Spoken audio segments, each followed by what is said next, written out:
Aboro mo. Gadaw ni bawo ni sera. Kana ɲuman sɔrɔ. Sera ko ni baro kɛ ka nisɔndiya. Tamba tɔgɔ la. Secrétaire tɔgɔ la. Jablo bɛɛ lajɛlen tɔgɔ la. Ani i ka dɔn narina kalandenw minnu bɛ yan ani kumari minnu bɛ yan bɛɛ k'aw ma ko bisimila. Déjà k'aw ɲuman sera kɛnɛ kan ka ban aw nana sɔrɔ jigiyabulon dafalen bɛ yan arakumali dafalen bɛ yan jɛkulu o jɛkulu n'a bɛ kɛ sababu ye ka farafinna i ka dɔn a danbe kɔrɔ k'a sigi sen kan a kelen kelen n'a mɔgɔ dɔ bɛɛ bɛ yan wa fɔlikɛla fɛn o fɛn ni miiri b'a la jamana in kɔnɔ a ka ca ala fɛ a bɛɛ lajɛlen dɔ dafalen bɛ kɛnɛ in kan nin bɛɛ sigilen bɛ ka aw kɔnɔ parce que aw de ye organisateur principal ye ko in bonya n'a karama bɛɛ lajɛlen a talen bɛ ka kalifaw la malgré que jigiyaw caman bɛ yen ka se ka ko dafa nka jigi faralen jigi kan a bɛ jigi bonya de fana tɛ fɛn bɔ a la jeliba fana hakilina minnu ni miirina minnu b'a la a y'u di aw ma parce que n'i ma ɲuman kɛ ɲuman tɛ f'i ye n'i ye ɲuman caman fɔtɔ ye c'est que aw ye ɲuman de kɛ o ɲuman balo de bɔra ye sinon n'aw tun ye juguman kɛ i k'a dɔn hali aw natɔ ni jama bɛɛ tun bɛ yɛrɛkɛ mɔgɔ yɛrɛ tun tɛ fɛ ka aw dontɔ ye an b'a fɔ Dieu merci an bɛ ala fo ka ala barikada aw yɛrɛ aw b'aw ka dantigɛli kɛ aw ɲuman sera cogo min ka se k'o d'an ma an b'aw ka bila da sɔrɔ ko sécurité merci aw dan so ok an b'a fɔ Beni Jabate Madame Touré ka se Tamba ma an b'aw fana fo sayɛlɛma a fɔ ni bi cɛ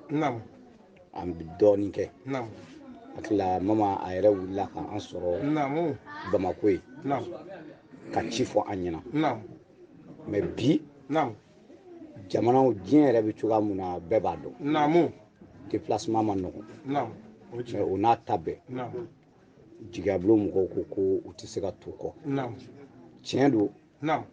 anw bɛna ko dɔ kɛ mama ye mais mama de fɔlɔ y'a kan anw ye san caman an n'a bɛ jɛ ka festival donzongɔni kɛ ani jama minnu bɔ yan ka taa n'i ko muso de bɛ jama déplacer yan ka taa festival kɛ dɔw b'a fɔ ko tiɲɛ tɛ a bɛ taa n'a yɛrɛkun ye fɔlɔ ka tila k'a ka nafolo bɔ k'a di ka tila k'a tile 3 k'a ɲɛ fɔlikɛla fɛn o fɛn bɛ yen a ma fɛn bɔ fɛn na a b'a kɛ bon sanyɛlɛma sera ala y'a kɛ dɔw nana déplacement na duguma sira fɛ gɛlɛya b'a la mais o ni gɛlɛya b'a la cogo cogo k'u bɛ se baara cadre de kɔnɔ anw ma se ka se yan joona Cheikh ale tun bɛ baara dɔ la ne fana tun bɛ baara dɔ la mais o n'a ta bɛɛ an y'a karaba ka bɔ sɔgɔma in na Bamako 10 heures wagati ka se 11 heures ma an ɲuman sera yan 13 heures wagati an bɛ yan'an ka mɔgɔ fo fɔlɔ an bɛ mama fa n'a baw de fo fɔlɔ parce que olu de y'ale sababuya n'ale sera ka nin ko in kɛ anw fana ɲɛ ka da yan n'o bɔra yan an b'a cɛ fo n'o ye ne yɛrɛ terikɛ ye Abdoulaye Gori mara ni n'o bɔra yen aw yɛrɛ animateurs Muso TV Énergie TV ka bɔ Bamako ka na yan situation difficile la an b'aw fana fo Jeli Beni les autres animateurs radio e yɛrɛ k'a lajɛ Namara Fama a bɛ Buguni de mɔgɔ jɔna tɛ mais a bɛ situation mun na k'a fɔ ko f'a fana ka n'a ɲɛ da Tamba ka sanyɛlɛma kan ko Madu Sangare b'o fɔli kɛ o ye wajulu bɔ o ye wasa bɔ quoi donc an b'u bɛɛ lajɛlen fo ɲɛnajɛ parrain kɛra mɔgɔ min ye n'o ye honorable ye Beni Sidibe Fagana yanni ɲɛnajɛ don cɛ a ye bonya mun kɛ a fɔra an ɲɛna an b'a fana fo ɲɛnajɛ marraine n yɛrɛ b'a dɔn salango an nana so dayɛlɛ la n fana ye bonya sɔrɔ ka s'a fɛ yen Madame Jabi a n'a cɛ ɲuman Lasana Jabi an b'u fana fo donc an b'a fɔ an kɔni nana an kan ka ye n'an ma ye u bɛ bali mɔgɔw la mais hali n'an kun ma ye bi minnu bɛ yan o b'a bɔ hali n'an kun ma ye parce que n'i y'an ka cɛ kelen ka muso kelen e k'a jateminɛ Mari ni Joli san joli Tamba ka ɲɛnajɛ k'a tɛ se ka f'u kɔ ni musow ninnu k'u déplacer ka na donc vraiment o yɛrɛ bɛ bɛɛ bɔ ka ban donc n b'aw bɛɛ fo grand bɛ m'a ye yan fɔlɔ mais a bɛ yan n ɲɛ bɛ sali 2 a ka caméraman don an bɛ sali fana fo k'a fɔ a k'a jija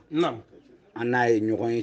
diɲɛ o cɛ la bonya ani karama don donc a fana ka jija ala bɛ don dɔ yira a la mun fana tɛ nin ala ka su in na baara sigi hɛrɛ k'a wuli hɛrɛ mais an bɛ Madu Sangare fo ka Ma Kuyate fana fo yani Burkina ani Mali ya a ma nɔgɔn a cɛ fana ye mun ye an b'a dɔn donc mais donso don ni donso ko fɔra donsokɛ b'a muso bila ka na donc an bɛ kuma ti caya an bɛ hakɛto ɲinikaw bɛɛ fɛ k'a fɔ a ye ko ala ka baara sigi hɛrɛ k'a wuli hɛrɛ hakilila ni karamɔgɔ Sɛki bɛ yan an yɛrɛ denkɛ bɛ yan n'o ye Alasani ye an b'a a fana fo parce que an ye nani fɔ wagati min na depuis a don fo bi a ye wulikajɔ min kɛ ala b'a dɔn ka tila tugun ka taa an kunbɛn ka na bɔn an b'a dɔn n'an nana n'an bɛ loger y a pas de problème mais jama mun bɛ san yɛlɛma na o jama ti ko foyi la kalanden bɛ bɔ diɲɛ fan bɛɛ ka na aw yɛrɛ ko bɛɛ mɔgɔ dɔ bɛ yan mɔgɔ tɛ se ka jigin mɔgɔ la siyɔrɔ ko la hali n'a ka di an bɛ se ka si yan a fana ye logement sɔrɔ an ye k'an bɛ loger yen nɔ donc an b'a a fana fo a ka cɛsiri la aw dansɔgɔ aw ni ko